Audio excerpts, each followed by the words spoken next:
This is the Roots and All podcast, and I'm your host, Sarah Wilson. Join me as I talk about all aspects of gardening with some of the top horticulturists from around the world. In this episode, I'm speaking with landscape architect and author Sandra Schwarz about her new book, Restore, a guide to designing truly therapeutic green spaces. Sandra shares how her research led her to identify 6 universal qualities that make landscapes restorative, and why even the simplest contact with nature can support well-being. We talk about the complexities of owning nature, who restorative gardens are really for, and how designers can create spaces that meet people where they are. It's a thoughtful, hopeful conversation about greening with intention. So I was a high school teacher for almost 20 years within the visual arts. So have always been interested in creative outlets, making, design, that kind of thing. And just found that I was getting, less enthusiastic about teaching for a little while, kind of took some breaks here and there. Wanted to become a scuba dive instructor up in Queensland and did a stint overseas working back in Germany where I was born. But yeah, it just kind of got to a point where I thought I'd rather get out of the teaching game while I'm not hating it so that I can leave on good terms, and actually taught a Year 10 technical drawing unit in my final year of teaching at a private school. So I was a high school teacher, and just really lit up the same way that the students did when we looked at building or creating an architect-based project. So they were told to design a house, but also the garden, and just talking to them about the idea of, greening a wall, or what about a courtyard, and what if you had a tree on the roof, and watching their eyes light up really made me connect to that gardening side that I'd discovered when I'd moved out on my own for the first time in my mid-20s. And so thought, okay, well, what else can I do? Apparently it's quite a common question for teachers to ask about what other career can we do and how are our skills transferable.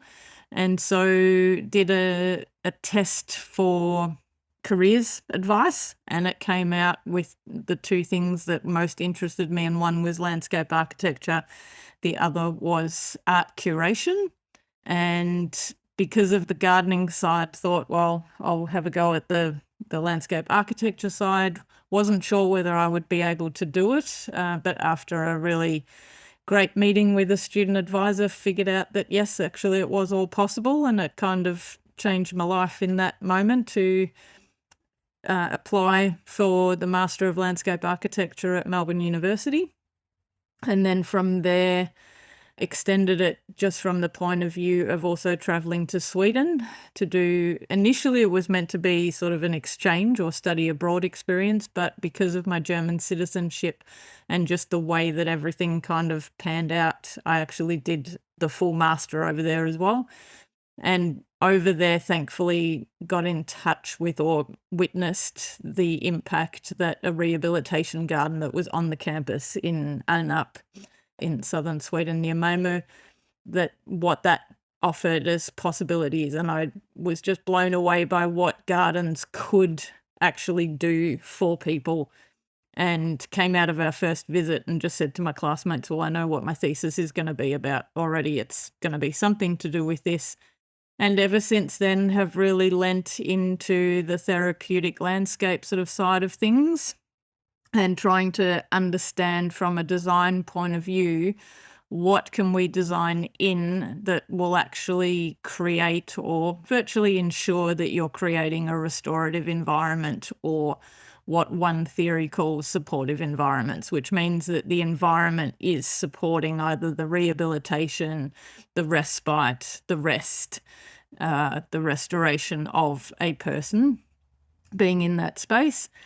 And yeah, came back to Australia, finished my thesis here as well, which were sort of focused around 2 healthcare facilities.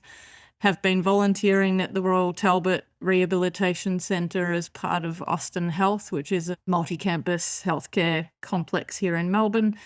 And just really since then trying to work out how can I get into this field, and have worked as a landscape architect since then for 5 years with a small firm specialising in heritage and botanic gardens, so getting a little bit of my horticultural knowledge improved, and currently trying to lean more into the therapeutic landscapes side of things. So I've just completed a course in allied health assistance, which is basically the people that help OTs or occupational therapists and physios, and trying to understand, again, get that deeper understanding of what is it that people actually need within a space or a green space that's potentially going to help them heal, but also get a greater understanding of the needs.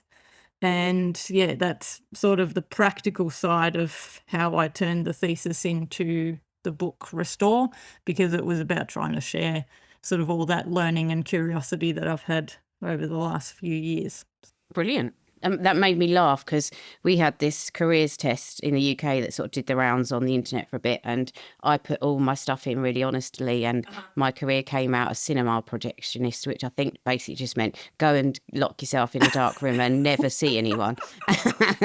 But one of the other ones was journalist, so probably good that I'm doing a podcast. Well, and also interacting with plants, maybe not a dark room, but plants would be good. Yeah, propagationist. I tried really hard in my one not to come out with a teacher again, and it still came up. I think you are what you are on a deeper level, and these things know it. So you mentioned the book, which you very kindly sent me, and it is absolutely brilliant. I loved it. It's so good. It's so clever, so full of information. Who did you actually write it for, though?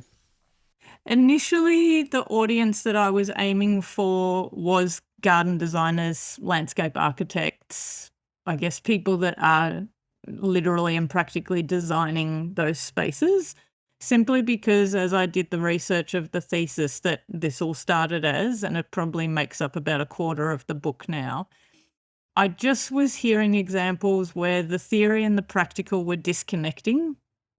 So there was understanding about what these spaces should be, but it's almost like that information wasn't getting to the designers themselves. And so sometimes those spaces would get designed in a way that wasn't necessarily working. Now, whether that's because somebody was more ego-driven and actually wasn't listening to what the user needed, or whether it was just inadvertent ignorance or time limits, it's going to be all sorts of reasons for that, but that made it the audience for me wanting to be designers. But then a conversation with a friend of mine fairly early on as I was starting to actually turn it into a book, and he's a home gardener living in the suburbs and had just lost his wife about I think 3 or 6 months before I spoke to him, and she had passed from cancer. And he actually said to me that he found what I was talking about really interesting, because he felt that he could have they could have, I guess, renovated or adjusted the garden a little bit to give her some of those qualities for her final days.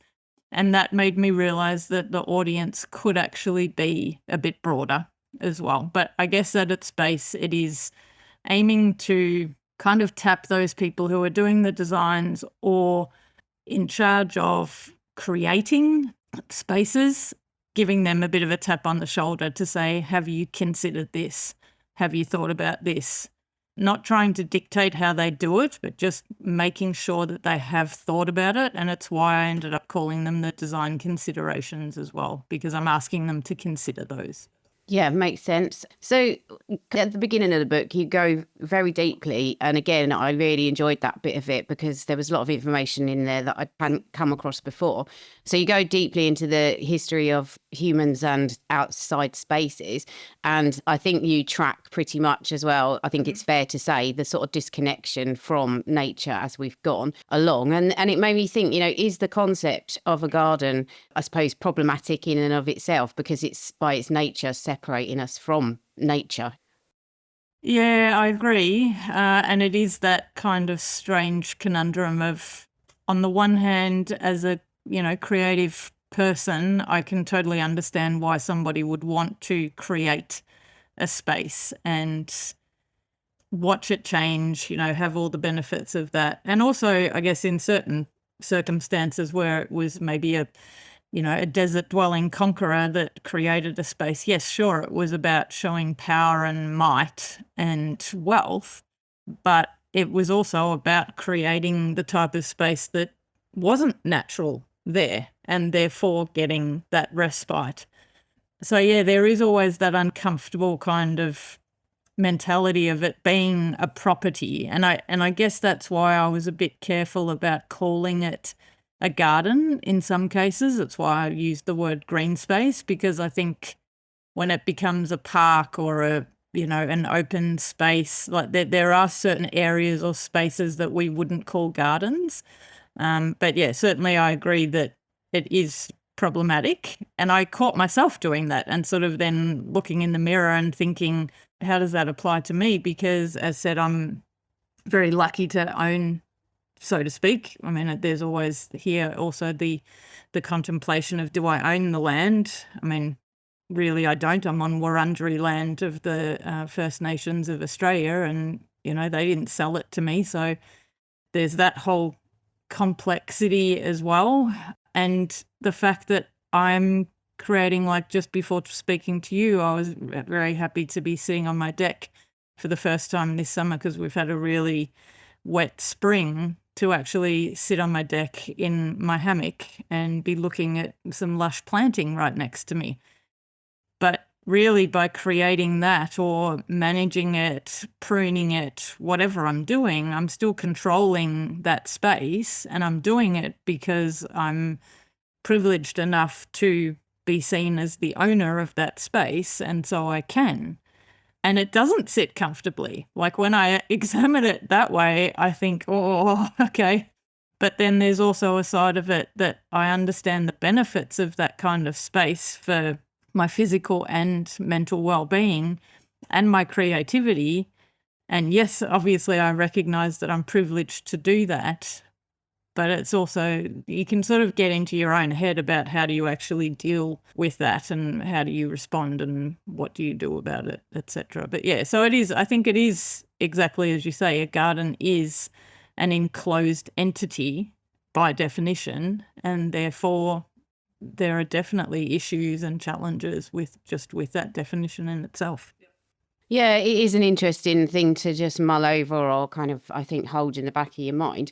There was a bit in the book and it really interested me, because I'm reading this book at the moment called Reconnections, which was recommended to me by the lovely Jo McCurr. Again, it tracks the kind of disconnect between humans and nature. And there's a bit in the book where you write, it seems we are strengthening our understanding of the therapeutic effects of the natural world on our well-being and progressing on the journey to value this connection fully. And then you say, how have I come to such a position of hope? And I thought, yes, how have you? Is it through your work, do you think? Are you inspired to think that people are, improving that connection?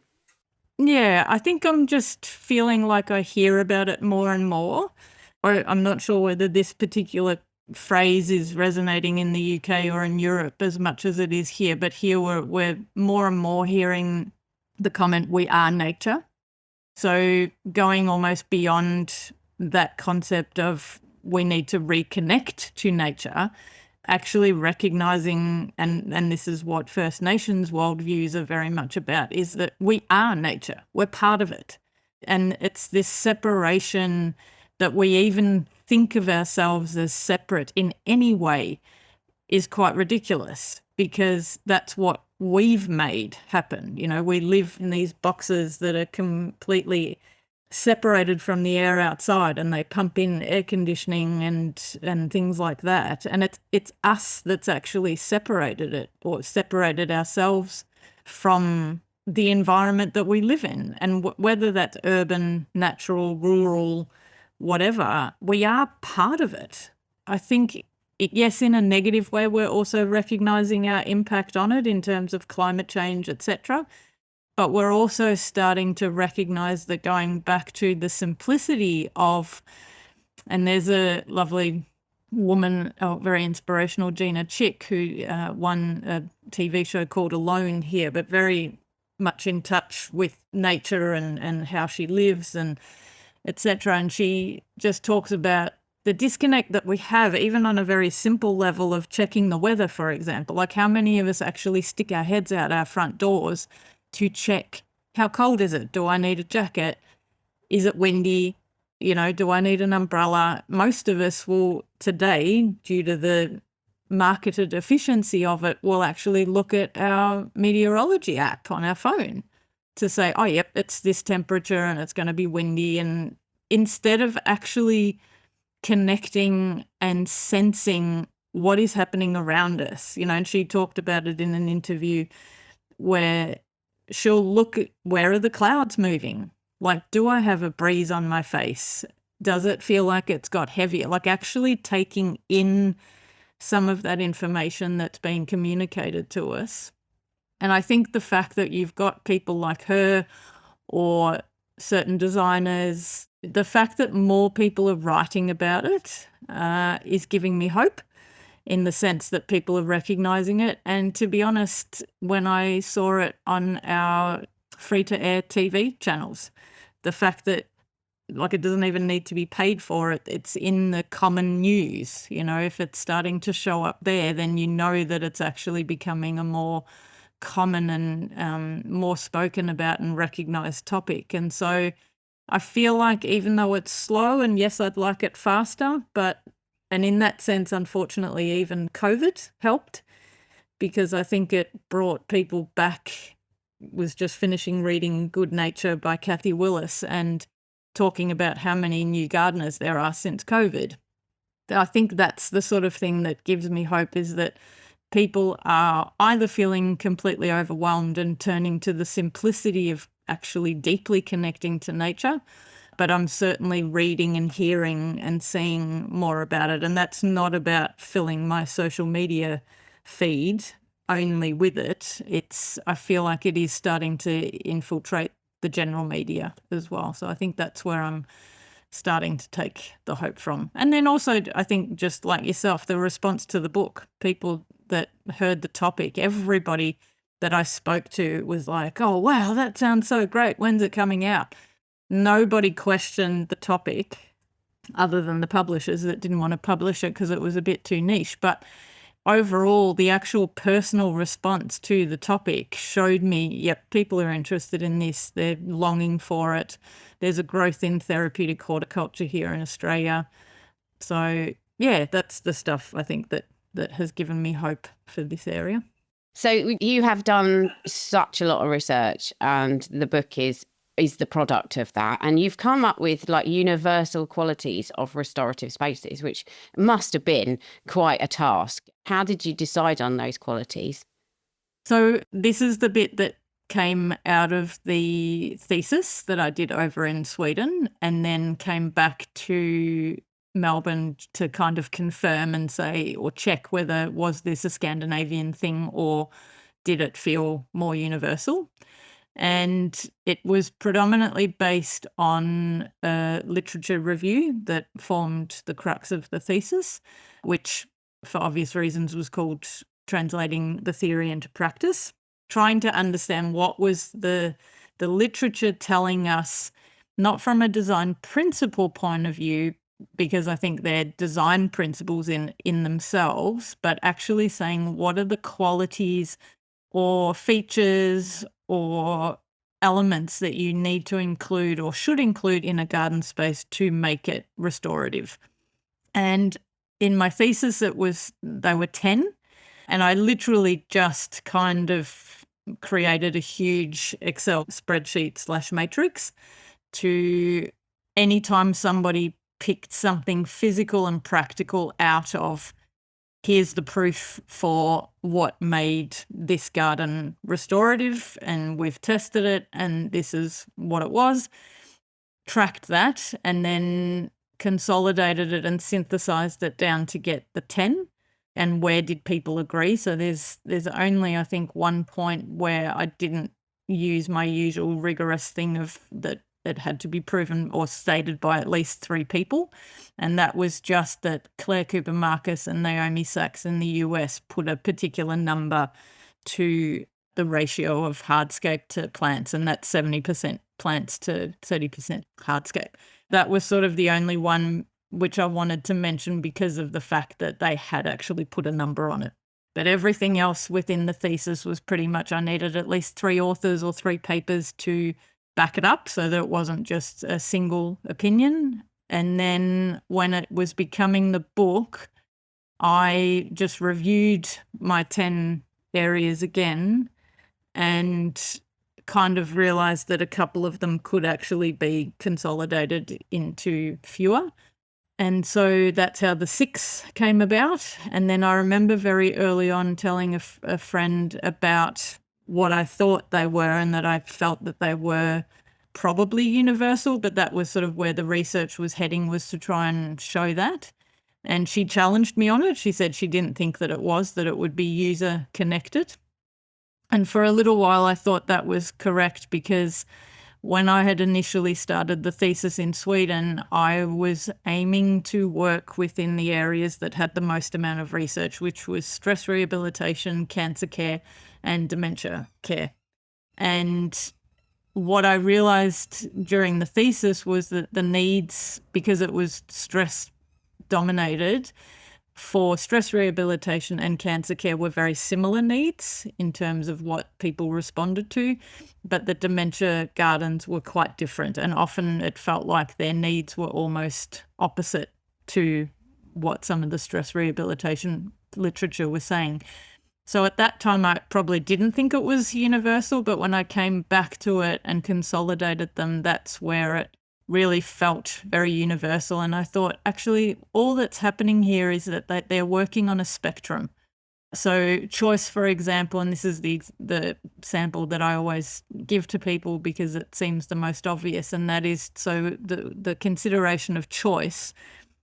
If you are designing, for example, a garden, whether it be a sensory garden or a play garden or nature play, etc., for children, you're going to provide them with as much choice as you possibly can because it's accompanying them on the learning journey. They're developing physically, they're developing cognitively. So the more choice you can give them to actually, increase and scaffold their own choice of challenge is the best that you can do with it.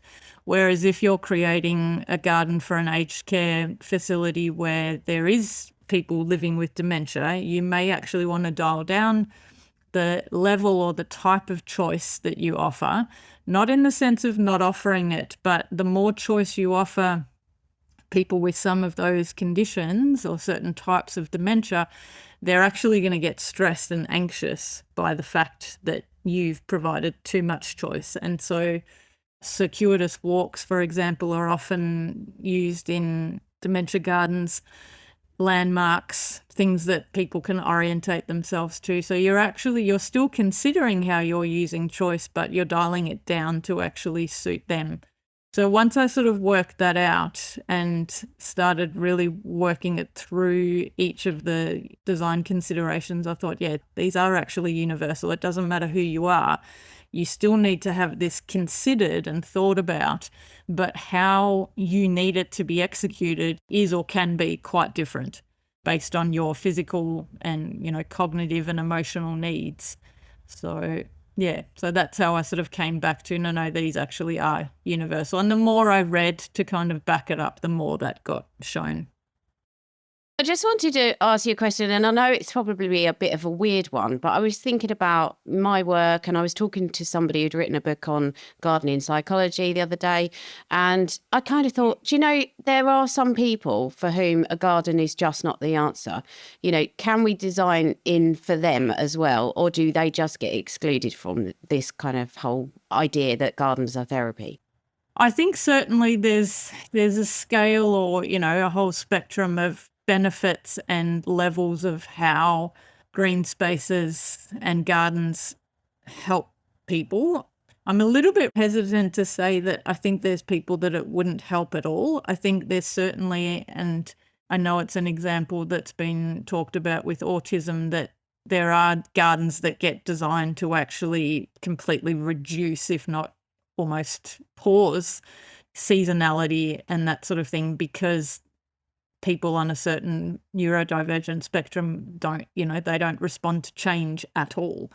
And so it's all about having the minimal amount of floral colour or detail. It's about really simplifying a green space.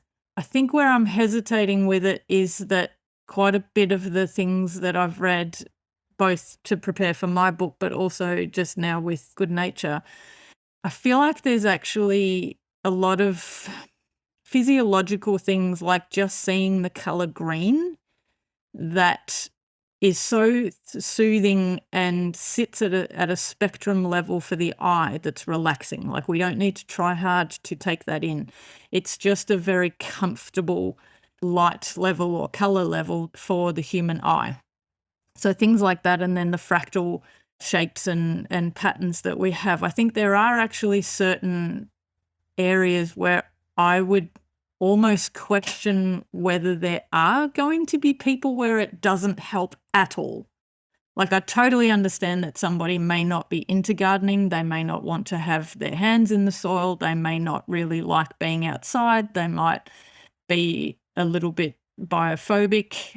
But yeah, I'd be pretty stumped if there were people that were just where, as you said, a garden is just not for them at all. I think it might be, that somebody might only view it from inside, or have it be a bit like a background scape or something like that, and not necessarily physically engage with it. Like, that might not be for them. But I'd be really surprised if there were people that no possible view or landscape of nature made them calmer in some way. Yeah, so it's about, I suppose, finding a way that kind of they can engage, but it might not be an obvious way. And then also perhaps not expecting great things on a very big level, because they may be getting benefits that aren't that tangible. So, because also you wrote, spending time in any kind of vegetated space improves our overall health and well-being. And I mean, that to me was quite bold, because I thought, oh, well, any green space, it could be a garden that is overgrown and on the face of it looks very unpromising. But as you say, it's those kind of below the level things that are happening that we don't even maybe acknowledge or haven't even realised yet. Is that a fair summary of that? Yeah, I think so. And look, obviously there's going to be things that, like you say, if it's a completely unkempt and a really dense space, like Kathy Willis talks quite a bit about how she doesn't like very dense forests, which don't bother me at all. So I think there's certainly still personal preference in there. And I would certainly say that your average biodiverse garden is going to be much more beneficial than a flat, grassy soccer pitch. But if you actually bring it right down to the level of seeing green and seeing some kind of fractal vegetation, then yeah, any green space is it's going to be more beneficial than a concrete hardscape street. Like, I guess that's where I'm coming from. Like, if you've got a comparison between really what anybody would recognise as an urban space versus a green space, the green space, no matter what it is going to be more beneficial to us than a hard urban concrete landscape. Yeah, basically everybody needs to get your book and go forth and green the place up. If somebody is thinking about looking at this aspect of their design, and I think probably, I hope a lot of people are considering this, and they're not just kind of focusing on things like budgetary stuff, aesthetic qualities. What would you say to them if they're dipping a toe in the water, or if they're sort of, maybe a bit hesitant about factoring this in? I think because it's not dictated by a style or any kind of design preference or aesthetic, like, all of that gets laid over top. So I talked about a few times it being a foundational kind of basis. And I think from that point of view, I almost feel like you can't really go wrong with it, because if you choose to design these 6 universal design considerations in, it's never going to do any harm. Like, if you talk to your client or the user of that garden space and you're thinking, for example, about designing in water and you're hesitant about it, talk to them. Find out, do they even want it? Because it might be that they say, it doesn't need to be flowing, or maybe a budgetary constraint is that you can't have it flowing and, cleaned for the fact that a kid might dip their hand in it and stick it in their mouth. But what you can do is provide a bowl that gets filled with water by either a resident user or volunteer on a semi-regular basis, and therefore they have water, and that starts to actually enhance habitat, and so it brings in other life that they can watch. So I guess in a way there's nothing that I've read, and I've kept reading avidly ever since creating the book as well, and I've still, thankfully, not seen anything that's proven what my perceptions from all this research has been wrong as yet. And I just think because it's so foundational and can have so many extra layers on top, you can't really go wrong. And what it's asking you to do is to have a deeper conversation with the user. That's really all it is. How can we bring these things in for you because we know they're beneficial, and you can't really stuff that up. Thank you to Sandra. And if you're interested in creating green spaces that truly support wellbeing, please consider picking up Restore and sharing the ideas with your community. If you like this episode, you might also enjoy episode 348, A Forest Fix, and episode 314, Nurturing Growth Inside and Out. You can download or listen to the podcast direct from the website rootsandall.co.uk. Please also check out my Patreon, where you can make a one-off donation or take out a monthly subscription to help support the podcast. Because if you enjoy the show, please help it continue.